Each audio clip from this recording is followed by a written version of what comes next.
예, 부활의 아침입니다. 이 부활의 아침에 하나님의 영광이 더 풍성하게 임하기를 예수님의 이름으로 축원해 드립니다.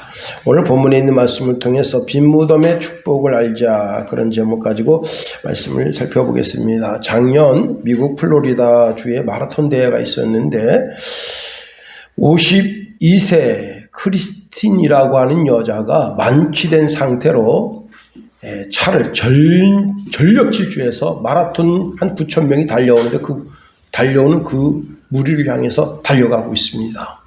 그러니까 이 여자가 다 죽이겠다 이거예요. 9,000명 다 죽이겠다. 뭐 다 죽일 수는 없겠죠. 그런 독한 악한 마음을 먹고 전심전력 BMW를 몰고 가고 있습니다. 그때 무전을 받은 순찰대원 토니척 여자분인데요. 이분이 이제 크리스틴이 몰고 있는 자동차를 해서 찾아서 정면 충돌을 일으켜서 그 차의 전력 질주를 막았습니다. 이 소식이 뒤늦게 알려지고 나서 수백 명의 사람들이 토니척 경관에게 그날 감사했다. 당신 아니었으면 그날 나는 이제 어찌 됐을지 몰랐었을 사람 중에 한 사람이다. 왜냐하면 나는 최선두에 달리고 있었기 때문에 그날 그 차에 부딪혔다면 어떻게 됐겠어요? 그냥 가는 거 아니겠어요? 여러분, 토니척은 9,000명 정도의 생명을 살렸다고 해서 수백 명에게 감사의 편지를 받은 겁니다. 그런데 우리 주님은 수백 명, 수천 명이 아니에요. 온 인류를 위해서 친히 이 땅에 오셔서 마귀가 전력 질주하며 온 인류를 자기 종 삼을 때 그것을 멈춰서게 하신 날이고 우리에게 참된 구원을 주신 날입니다. 주님이 십자가에 모든 물과 피를 쏟으며 우리를 살리시고 또 우리의 죄악을 다 무력화하시고 장사 지낸 바 3일 만에 부활하셔서 우리의 구주가 되셨습니다. 이슬람교도하고 기독교인이 비행기를 타고 예루살렘 성지를 향해서 가는데 그 이슬람교도가 이제 기독교인들로 말합니다. 당신 어디 가는 겁니까? 예루살렘 갑니까? 우리 거기 메카가 있는데 메카에 우리 이슬람 창시자가 거기 무덤 있고 거기 묻혀 있고 우리는 거기 가서 그 메카에서 우리 창시자 마호멧을 추모하며 거기서 예배합니다. 당신들은 빈 무덤밖에 없지 않소? 그거 못 들어가는 거요? 하고 비아냥거립니다. 그때 그 기독교인이 이런 말을 했습니다. 말씀은 맞습니다. 그것이 당신이 믿는 것과 우리의 믿는 것이 다르다는 증거가 아니겠습니까? 예수님은 부활하셔서 지금 하나님 우편에 계시고 우리에게 부활하신 증거로 빈 무덤을 보여주는 겁니다. 오늘 예수님이 부활하셨습니다. 부활의 아침에 부활의 주님을 찬양하는 것은 성도로서 너무나 당연한 도리가 아니겠는가 하는 겁니다. 그런데 첫 번째 부활절 아침은 그렇게 행복한 아침이 아니었습니다. 정말 어둠 그 자체였어요. 표정들이 다 어둡고 캄캄하고 우울하고 마음이 무겁고 흑암 그 자체였다는 겁니다. 왜? 내 삶에 예수님이 없다는 것이 내가 예수님을 구주로 믿고 그동안 따랐었는데 그 주님이 내 보는 앞에서 죽었다고 하는 그 사실, 그것 때문에 그 마음에 이미 혼돈이 오고 그 마음에 이미 흑암이 오고 그 마음이 공허하다. 여러분, 예수님 없는 인생은 그와 같은 거예요. 예수님 없는 인생은 공허한 겁니다. 삶의 의미가 없는 거예요. 살아도 산 게 아니라 이게. 부활의 아침에 무덤에 먼저 달려간 사람들은 여인들입니다. 여인들은 예수님의 죽은 시체에 향품을 바르기 위해서 갔는데 요한복음 20장 1절에 보면 안식 후 첫날 일찍이 아직 어두운 때에 막달라 마리아가 무덤에 와서 돌이 옮겨진 것을 보았다 했습니다. 그런데 막달라 마리아, 요한나, 수산나 이 세 여자가 무덤을 향해 가면서 그날 이야기하는 주제가 무엇인가 하면 우리가 이렇게 전날에 향품을 준비했는데 예수님 시체에다가 바를 향품입니다. 그런데 그 무덤 앞에 있는 돌을 누가 옮겨주냐 하는 거예요. 그 돌은 장정 7, 8명이 달겨들어서 겨우겨우 굴려서 막아놓은 돌인데 그 돌을 누가 옮겨주냐 하는 겁니다. 그런데 와서 보니까 그 무덤 입구를 막고 있는 돌이 옮겨진 거예요. 여러분 주보를 한번 보세요. 네. 이게 어떤 분이 이제 이렇게 그린 건데 이건 이제 사진인데 유대인들 무덤은 어떻게 돼 있는가 하면 겨우 한 사람이 이렇게 들어가 이렇게 한 10m 정도 뭐 길게는 10m 작게는 한 4, 5m 정도 걸어 들어가요. 그러면 걸어 들어가면 그 안에 한 3, 40명 들어갈 수 있는 공간이 있어요. 네. 그리고 그 공간이 있는 그 상태에서 이렇게 사방팔방으로 굴이 파져 있어요. 굴이. 그러니까 그 굴 안에다가 시체를 이렇게 안치하는 거예요. 우리하고는 틀려요. 우리는 어떡하죠? 땅 파고 거기다 묶고 흙을 다져서 꼭꼭 묶고 그 다음에 나무판 7개를 올린 다음에 다시 흙을 부어서 또 짐승들이 해칠까 봐 요즘은 석회까지 뿌리고 그래가지고 꽉꽉 다져서 더 이상 못 나오게. 그런데 유대인들은 부활 사상이 있어서 부활할 때 그런 흙이 있어서 못 나오면 어떡할까 해가지고 다 어떻게 돼 있다고요? 입구가 있어요. 굴 입구가 있어서 이게 들어가면 4, 5m 길게는 10m 정도 들어가면 광장이 나와요. 우리 교회 반만한 정도 광장이 나와요. 한 4, 50명 들어갈 수 있어요. 그 안에. 그러면 그런 상태에서 사방팔방으로 이렇게 무덤이 시체를 안치할 수 있는 무덤이 있어요. 사실은 이렇게 된 것은 이건 제가 이제 이게 부활을 나타내는 그림으로 이렇게 한 거지. 이게 정확하게 그려진 건 아니에요. 제가 옛날에 성지순례 가서 찍은 사진인데 그 사진은 이제 주부에 올리려고 했는데 그걸 못 찾은 거예요.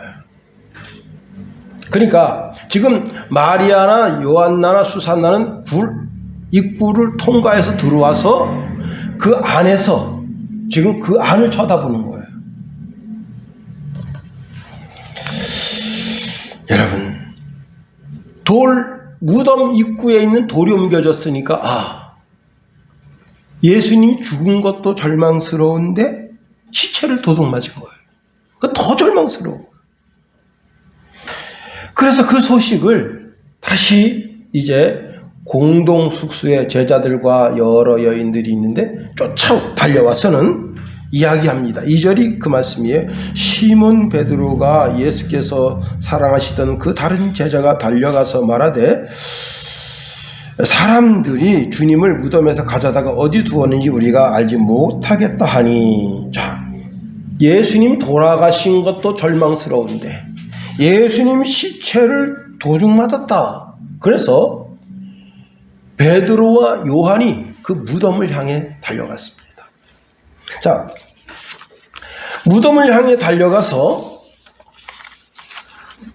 요한은 어디까지는 갔느냐? 굴 입구까지만 간 거예요. 그 입구 안에는 안 들어갔어요. 그러니까 요한이 이렇게 들어가는 입구 안은 들어간 거야. 입구 안은 들어가서 이렇게 보는데 베드로는 어떻게 했느냐? 예수님 시체 누웠던 그 안에까지 들어간 거예요. 갔더니 어떻게 되어져 있느냐? 예수님 몸을 쌌던 이 머리에는 고운 천으로 머리를 쌌고 이 몸 쪽에는 배옷으로 예수님을 시체를 싼 거예요. 근데 이 고운 천이 개켜 있고 이 밑에 몸을 쌌던 배옷은 그대로 있었다. 야, 신기하죠. 누가 시체를 훔쳐간다면 머리에 있는 이 고운 천을 왜 벗겨요? 또 몸에 있는 배옷은 왜 벗기냐 말이에요. 어떻게 알몸 시체만 훔쳐가냐. 그래서 베드로가 이상하게 생각한 겁니다. 그런데 이들이 그날 아침, 부활절 아침에 그들이 마음가짐을 오늘 본문 9절에서 이렇게 말씀하고 있습니다. 그들은 성경에 그가 죽은 자 가운데서 다시 살아나야 하리라 하신 말씀을 아직 알지 못하더라.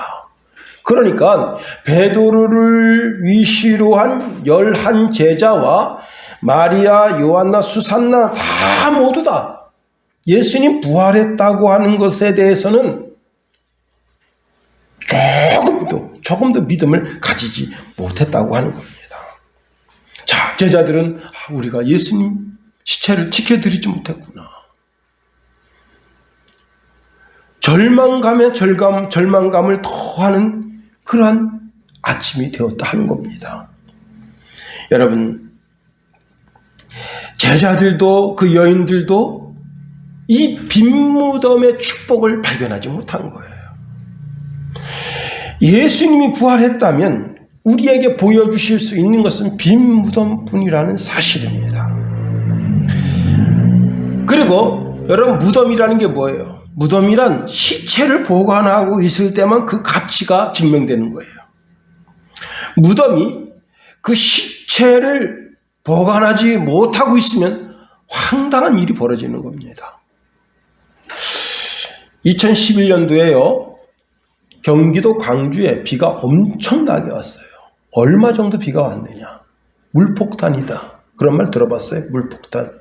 폭탄인데 무슨 물이 폭탄이 되나?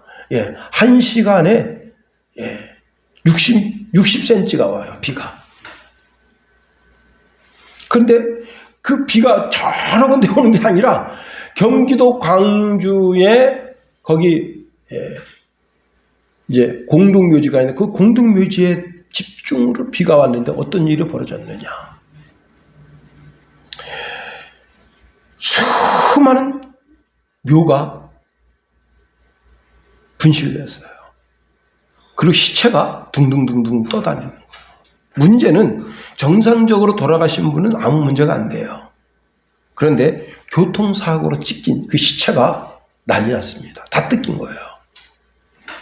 그리고 이내 짐승들이 먹이 사냥을 나선 겁니다. 그러니까 막 그게 남한강 쪽 그게 막 시체가 떠다니고 난리 났었습니다. 여러분, 빈 무덤은 정말로 유익함도 가치도 상실한 무덤일 수 있어요. 그러나 예수님의 무덤은 아닙니다. 예수님의 그 빈 무덤이 보여주는 가치, 그 유익함은 우리에게 엄청난 축복으로 다가온다는 사실입니다. 그러므로 우리가 오늘 이 시간에 이 빈 무덤의 축복을 아는 것이 큰 은혜다 하는 거예요. 첫 번째, 빈 무덤의 축복은 어느 때 오느냐? 여러분, 마리아가 그 무덤 문 앞에서 대성통곡하며 울 때 그 빈 무덤의 축복이 왔다는 겁니다. 자, 모든 제자들이 다 집으로 돌아갔을 때 마리아는 다시 무덤을 향해 갔습니다. 그리고 그 무덤 입구에서 대성통곡하면서 울었어요. 마리아가 운 이유는 두 가지입니다. 예수님이 억울하게 죽었다. 죄 없으신 분으로 억울하게 죽었다. 두 번째, 예수님의 시체가 도둑 맞았다. 내 사랑하는 주님, 내 생명보다 더 존귀한 주님, 그 주님의 시체를 도둑 맞았다. 여러분, 마리아는 그 빈 무덤이 상징하는 부활의 포인트를 발견하지 못한 겁니다. 자, 예수님의 목숨을 지켜주지도 못하고 예수님 돌아가신 이후에 시체도 지켜주지 못하고 그 안타까운 마음으로 빈 무덤 안을 들여다보면서 거기서 통곡하면서 우는 거예요. 그런데 이 빈 무덤이 부활의 증거라, 부활의 증표라고 하는 사실을 알지 못했기 때문에 우는 겁니다. 여러분, 대성통곡하며 울었다고 하는 것은 이 마리아는 예수님이 부활하실 것이라고 하는 0.001%의 기대도 하지 않았다는 거예요. 완전한 불신앙 가운데 그 빈 무덤 앞에 있습니다.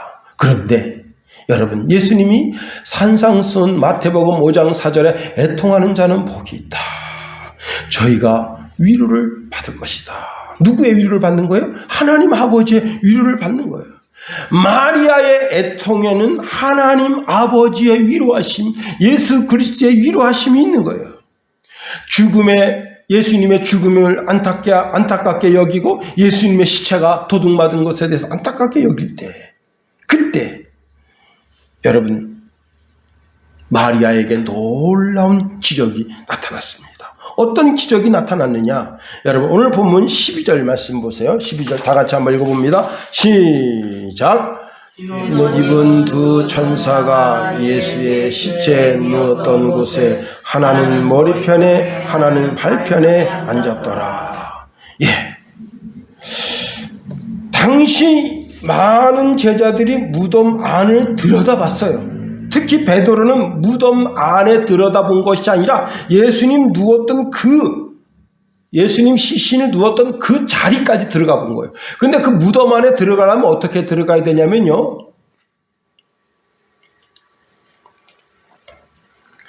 우리 이제 성지순례 가신 분들 중에 딱 한 분만 거기 들어갔다 왔어요. 어떻게 들어가야 되냐면 이렇게 다리를 쪼그리고 이렇게 하고 들어가야 돼요. 그러니까 크지가 않아요. 시신을 눕히는데 요 정도 돼요. 예. 높이가 요 정도. 그 머리 두었던 데까지 가려면 요러고 가서 관을 이렇게 안치를 해야 되는 거예요. 관이 아니고 그냥 시신을 안치해야 되는 거예요. 베드로는 그 안에까지 들어갔다 왔고 보통 제자들은 다 그 입구를 들여다봤어요. 그런데 거기 천사가 머리 있는 데와 발치 있는데 두 천사가 있는 것을 아무도 보지 못했어요. 오직 마리아만 발견한 겁니다. 다시 말하면 애통하는 그 마리아의 영적인 눈을 다시 뜨게 해주신 거예요.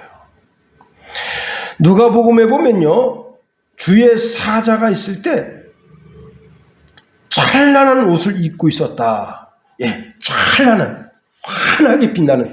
제가 이제 오늘 부활절 주일이라 이 성의를 다시 한번 이제 세탁을 했는데, 교회에다 그냥 놔뒀더니 먼지가 잔뜩 묻고 색깔이 좀 약간 재색 비슷하게 바뀌었다. 그래서 부활 주일인데 좀 깨끗하게 깔끔하게. 깨끗하죠? 깔끔하죠? 예. 뭐 여기다가 무슨 화학적 다른 세제를 넣어가지고 더 하얗게 만들 수 있으려는지 몰라도 뭐 그냥 제가 딱 보면서 깔끔하고 깨끗하다, 환하다. 그런데 사람이 더 이상 희귀할 수 없을 정도로 찬란한 빛을 띠면서 두 천사가 머리치와 발치에 있었던 겁니다. 여러분, 빈무덤의 축복이 거기서 발견되는 거예요.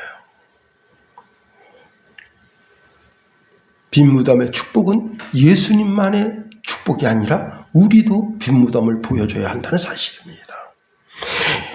예수님이 땅에 재림하실 때 그 무덤에서 우리가 먼저 부활하게 됩니다. 온 세상 사람들에게 보여줘야 할 빈무덤, 우리도 그 빈무덤을 보여줘야 되는 거예요. 그 무덤에서 다 모든 그리스도인들이 다 부활했어. 우리 영이 하나님 나라에 올라가 있다가 그 영이 주님과 함께 이 땅에 재림하면서 영과 육체가 만나는 주님의 재림의 사건이 일어나야 되는 거예요. 그 사건을 데살로니가전서 4장 14절에서 17절에 이렇게 말씀하고 있습니다. 예수님이 재림 시에 살아남은 그리스도인들이 죽어 장사 지낸 그리스도인이 되었습니다. 자, 주님이 재림하실 때에 천국에 가 있던 영을 이끌고 오셔서 모든 시체가 살아나게 됩니다. 그게 에스겔 37장 사건이에요. 아이, 목사님, 우리 아버님은 화장 치러서 시체가 없는데요. 우리 할머님은 화장 치러서 그 시체가 없는데요.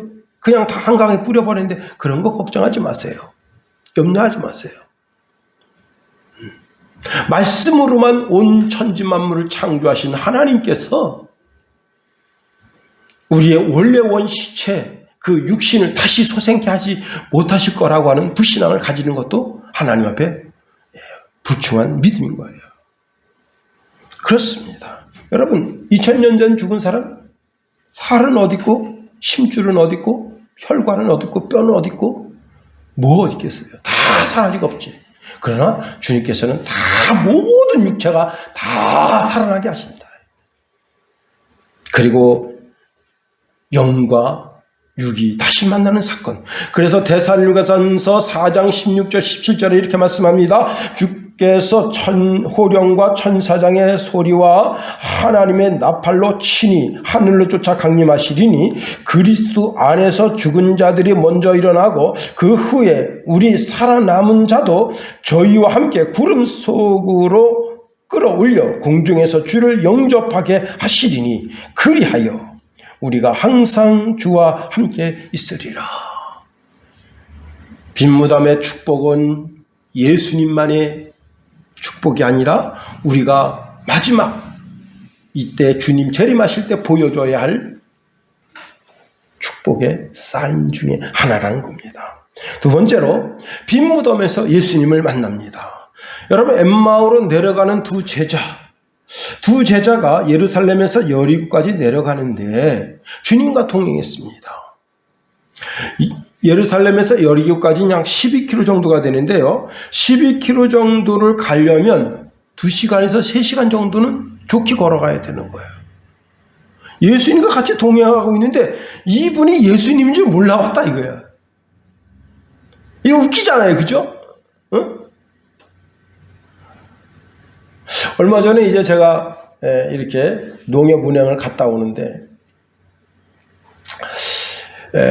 이제 제가 딱 보기에는 동사무소 직원 같아요. 근데 그분이 나를 딱 보고 인사를 합니다. 그 인사하니까 저도 저분이 나를 아는 분인가 하고 인사를 했는데 어서 뵀죠? 그랬더니 그분도 글쎄요.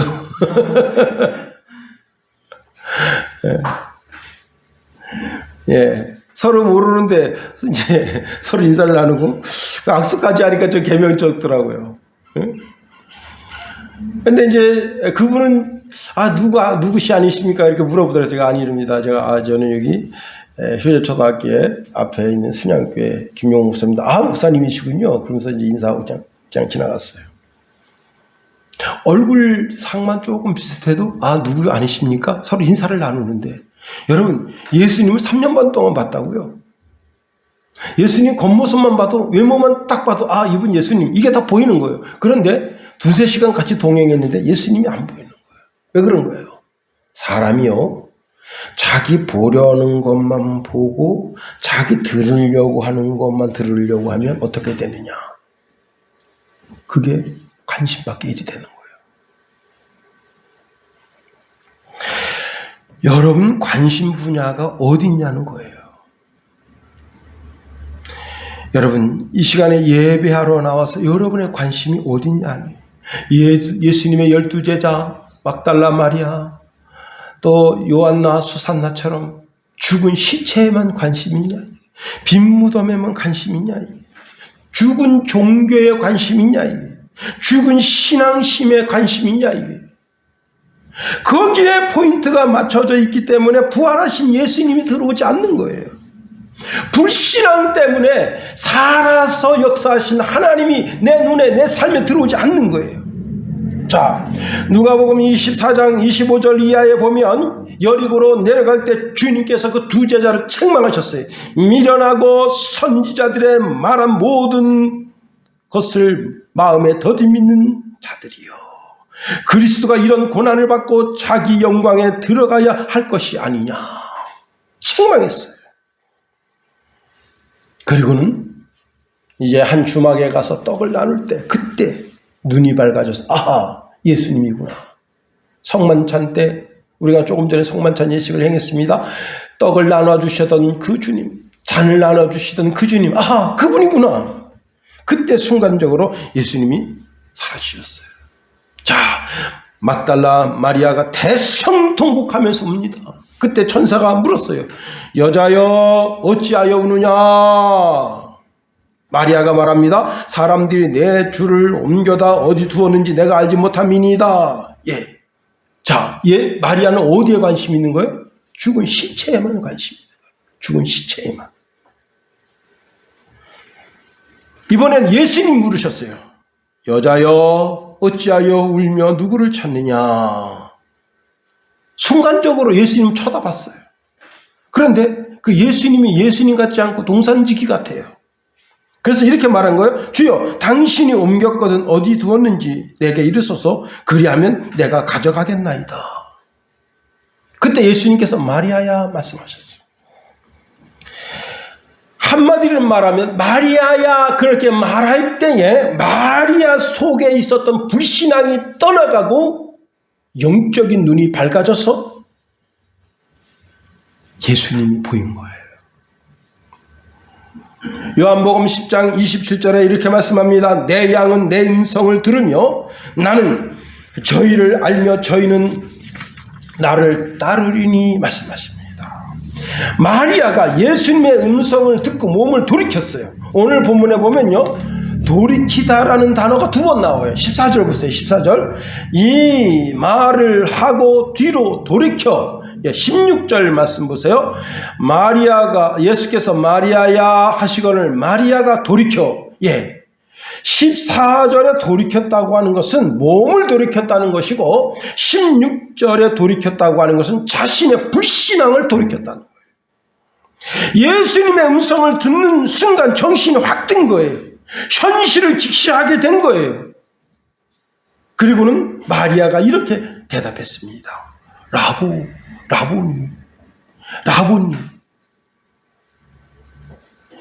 이 라보니여라고 하는 말은요, 거기 주석을 달아놨는데 이렇게 달아놨네요. 이는 선생님이라는 말이라 했습니다.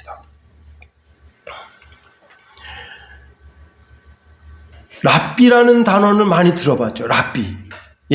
선생님을 지칭하는 단어가 3가지 단어가 있어요. 어떤 단어가 있느냐? 라부라는 단어가 있어요. 라부.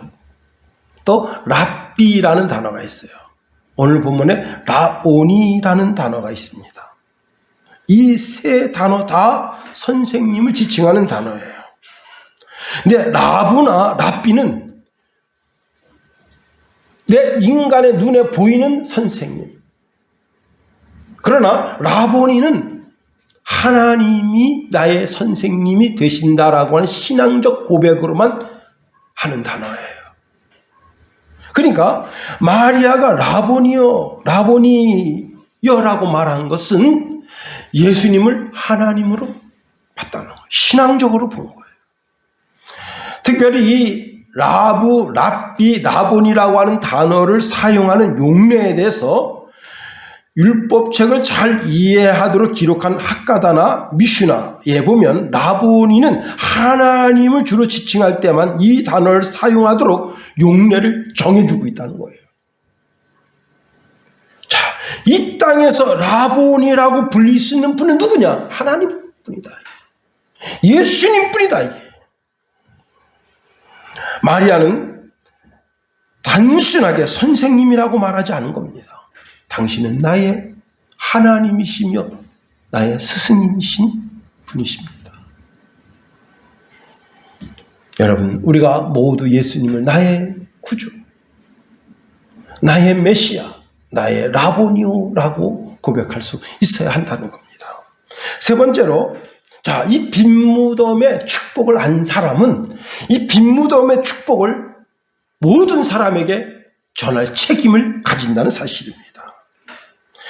여러분, 성경에서 천사가 나타날 때는요, 대부분 좋은 소식을 전할 때 성도들을 돕기 위해서 나타납니다. 오늘 본문에 나와 있지 않지만은 누가복음에는 천사가 책망과 깨우침을 전하는 소리가 있어요. 누가복음 24장 5절 7절에 보면 여자들이 두려워 얼굴을 땅에 대니 2 사람이 이르되 어찌하여 살아있는 자를 죽은 자 가운데서 찾느냐? 여기 계시지 않고 살아나셨느니라. 갈릴리에 계실 때에 너희에게 어떻게 말씀하셨는지를 기억하라. 이르시기를 인자가 죄인의 손에 넘겨져 십자가에 못 박히고 제3일에 살아나야 하리라 하셨느니라. 예수님은 제3일 만에 살아나야 된다고 말씀하셨다. 그 말씀을 기억하라는 거예요. 여러분, 모든 제자들이 예수님의 죽으심 때문에 큰 실망 가지고 예수님이 죽은 지 하루, 이틀, 3일 되니 더 여러분 3일 되면 절망감이 극도로 치닫는 거예요. 자기 자식 죽어보세요. 3일 되면 눈이 뒤집히는 거예요.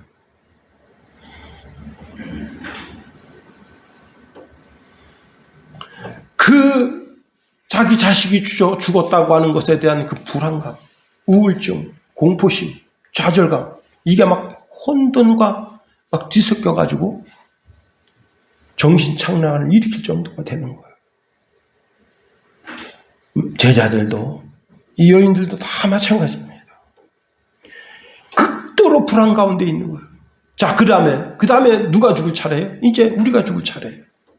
베드로나 그 12제자, 그 제자들이 이제 까딱 잘못하면 예수님도 죽였는데 베드로 죽이는 거야, 뭐 요한 죽이는 거야, 야고보 죽이는 거야.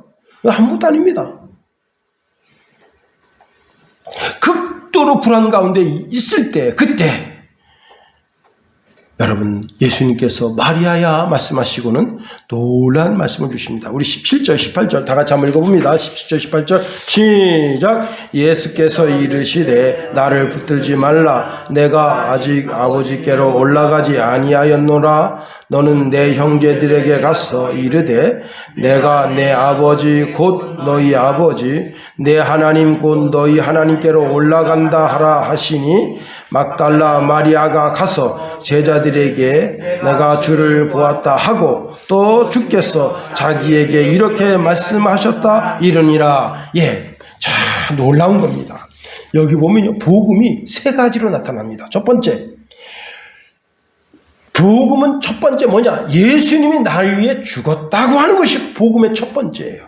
두 번째, 예수님께서 모든 죽은 자들 가운데서 부활하셔서 부활의 주가 됐다고 하는 것이 두 번째예요. 세 번째, 예수님께서 이제 나의 하나님 곧 너희 하나님, 나의 아버지 곧 너희 아버지께로 올라간다, 승천한다. 모든 그리스도인들이 이 땅에서 이 예수님이 보여주는 것이 복음의 핵심인데, 예수님이 가신 길은 내가 가야 할 길이에요. 이 세 가지가 복음의 핵심이에요. 예수님이 마리아에게 뭐라고 부탁합니까? 17절에 보면 너는 내 형제들에게 가서 이르되, 내 형제들에게 가서 말해라. 뭘? 내가 내 아버지 곧 너희 아버지, 내 하나님 곧 너희 함께로 올라간다. 이 세 가지가 복음입니다. 나를 위해서 죽으심, 부활하심, 승천하심, 이것 중에 하나라도 빠지면 복음이 될 수가 없어요. 예수님이 나를 위해서 죽으셨대. 그렇게 중요하지 않아요. 죽었는데 뭐 죽은 것뿐이에요. 그래서 예수님께서 십자가에서 내 죄를 용서해 주셨잖아. 거기서 끝나면 안 되는 거예요. 그럼 복음이 3분의 1밖에 안 되는 거야. 예수님께서 부활하셨대. 부활의 주가 되셔서 나도 부활하게 된대. 복음의 3분의 2만 되는 거예요.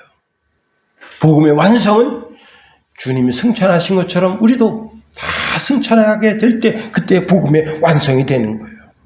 그런데 여러분, 예수님께서 마리아에게 너가 지금 내가 죽음 가운데서 부활해서 부활의 주가 된 것을 전하고 내가 지금 너희에게 한 이 말을 가서 제자들에게 전하라 하셨습니다. 그렇습니다. 마리아는 최초로 복음을 전한 여자가 된 거예요. 예수님의 죽으심, 예수님의 부활하심, 예수님의 승천하심에 대해서 제자들에게 가서 그대로 전하는 최초의 복음 증거자가 됐다. 옛날에 노래들은요, 다 박건호라는 사람이 노래를 작사, 작곡했어요. 박건호. 혹시 아시는지 몰라요? 박건호. 이 사람은 일찍이 신장이 망가졌어요. 하루에 이틀에 한 번씩 5시간씩 피를 걸러요. 지금은 이제 피 이렇게 걸러내는 것이 기계도 좋아졌고, 그래서 돈도 이제 굉장히 싸요. 옛날엔 그게 아닙니다. 엄청 비쌌어요. 이틀에 한 번씩 이제 이 기계가 있는 병원에 가서 5시간씩 그냥 계속 피를 걸러내는 거예요. 그냥 참 죽을 맛이죠. 누가 신장 기증을 좀 해주면 좋은데 아무도 신장 기증 해주지 않아요. 그런데 어떤 기독 청년이 와서 예수 믿으라고 전한 거예요. 박건호 씨, 예수 믿으세요. 아니, 내 지금 이 박건호라는 사람이 만드는 노래가 다 어떤 노래냐? 술 처먹고, 마약 처먹고, 담배 처먹고, 그러면서 짓는 그 더러운 노래예요. 그리고 음탕한 짓 하고. 근데 뭐 예수가 뭔데? 그리고 반대합니다. 그런데 그 청년이 이렇게 말했어요. 당신이 예수 믿는다면 내 신장 하나 떠주겠다. 갑자기 망치로 딱 맞은 것처럼 충격받았어요. 아니, 예수가 뭔데? 내가 가짜로 믿는다고 해도 되잖아요. 그죠? 나 믿을게. 그래, 믿을게. 야, 나 예수 믿을게. 신장 떼줘라. 실제 신장을 떼준 거예요. 그래서 박건호 씨가 충격받은 겁니다. 도대체 예수가 뭐라고? 예수 믿는다고 하는 그 한마디 말, 전도받고 예수를 영접한 그거 하나만 믿고 신장을 떼주냐?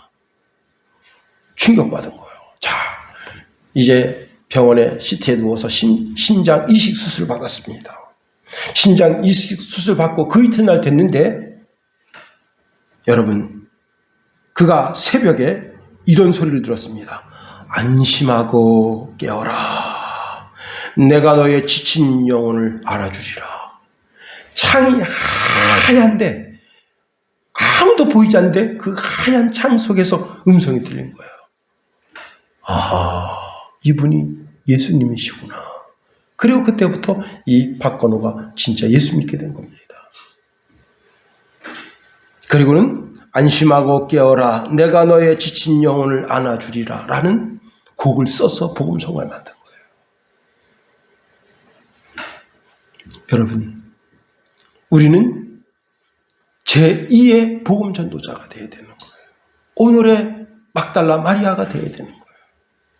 대성통곡하며 울던 그 마리아가 주의 천사들을 만나고 예수님을 만나고 부활의 첫 증거자가 돼서 그 절망 속에 있던 제자들, 우울증 걸려서 고통당하는 그 제자들에게 가장 기쁨의 소식, 환희의 소식을 증거해 주므로 세계 역사를 바꾸는 놀라운 역사를 이뤄냈던 그 시발점이 막달라 마리아 이 여인을 통해서 이루어진 것처럼 여러분의 입술을 통해서 이 온 세상에 가장 기쁨의 소식, 은혜의 소식, 축복의 소식이 전해지게 되는 역사가 있어지게 되기를 예수님의 이름으로 축원해드립니다. 기도하겠어요. 하나님, 우리를 붙드시며 인도하소서.